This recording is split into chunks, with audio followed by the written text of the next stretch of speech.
YouTube channel mga boss, at may gagawin tayo na Vios dual DPI.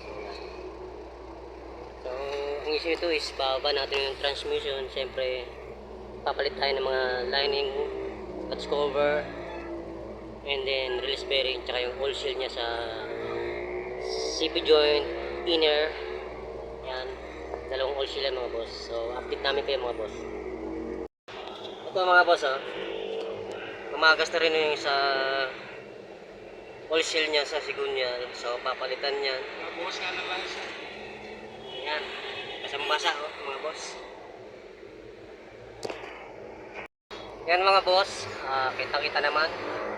Positive siya, may tagas talaga. Yan, tapos ito, papalitan na rin syempre. Sugasan natin. Yan mga boss. May itim to. Ito maputi. Sabihin niya, hindi pantay yung lapat. So ipaparepis natin ito mga boss. So ayan mga boss. Kitang-kita naman siya na may tagas. So bago natin tanggalin yung oil seal, linisan muna natin ito mga boss. Yan. So ayan mga boss, napalitan ko na ng bagong oil seal. Nakabit ko na rin. So ito yung bago. Knock yung binigay ko. Yan mga boss, knock. So ayan, bagong palit na yan. At antay natin yung flywheel na pinarepis natin. Ito na mga boss yung bagong clutch cover niya. And then yung lining. Yan ipapalit natin mga boss. Ito na mga boss, narepis na yung flywheel niya.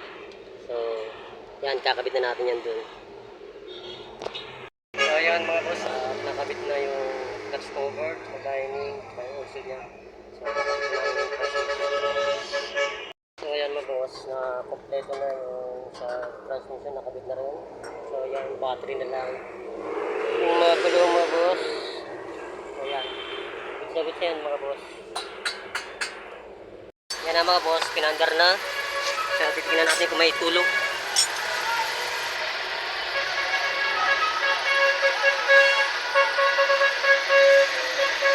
Mga boss,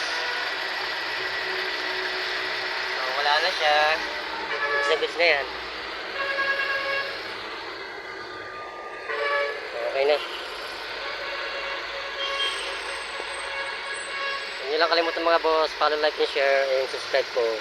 Maraming salamat.